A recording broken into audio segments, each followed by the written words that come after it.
ഈ എന്താ പറയുക ചെങ്കണ്ണ് നീലം പോലെയാണ് ഇപ്പോൾ കേരളം മുഴുവൻ അല്ലെങ്കിൽ ഇന്ത്യ മുഴുവൻ ലോകം മുഴുവൻ യൂട്യൂബുകളുടെ ബഹളമാണ്.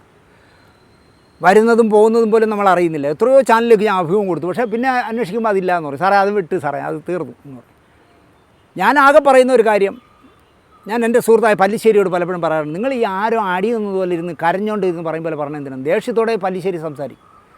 നേരെ പറഞ്ഞ് ഞാൻ ദുഃഖം വന്നാൽ പോലും ചിരിക്കുന്ന ആളാണ്. ജനങ്ങൾക്ക് കാണാനായിട്ട് ഇത് കാണണം എന്ന് ആഗ്രഹം വരുന്ന രീതിയിൽ പ്രോഗ്രാമുകൾ ചെയ്താൽ ഏത് യൂട്യൂബ് ചാനലായാലും വിജയിക്കും. അതിന് ഏറ്റവും വലിയ തെളിവാണ് എൻ്റെ എന്ന് ഞാൻ പറയും. എൻ്റെ സുഹൃത്തായ എൻ്റെ എന്താ പറയുക എൻ്റെ ചാനൽ കുറേ കാലം എഡിറ്റ് ചെയ്തിരുന്ന എൻ്റെ സുഹൃത്ത് നടത്തുന്ന ഈ എർത്ത് വൈസ് ഐസ് എന്ന് പറയുന്ന ഈ ചാനൽ ഞാൻ നോക്കിയപ്പോൾ തുടക്കത്തിൽ കുറേ പ്രോഗ്രാമുകൾ കണ്ടു നോക്കിയപ്പോൾ വ്യത്യസ്തമായ ഒരുപാട് പ്രോഗ്രാമുകൾ ചെയ്യുന്നു. അതിനേക്കാൾ കൂടുതൽ ഇൻഫോർമേറ്റീവായ, അതുപോലെ തന്നെ നമുക്ക് രസിക്കാൻ കഴിയുന്ന അല്ലെങ്കിൽ ചിന്തിക്കാൻ കഴിയുന്ന ഒരുപാട് പ്രോഗ്രാമുകൾ ഈ ചാനലിലൂടെ വരട്ടെ. ആര് കണ്ടാലും നീ ആ എർത്ത് വൈസ് ഐസിൽ വന്ന ഒരു പ്രോഗ്രാം കണ്ടോ എന്ന് ചോദിക്കുന്ന ലെവലിലേക്ക് ഈ ചാനൽ വലിയ വിജയമാകട്ടെ എന്ന് ആശംസിക്കുന്നു.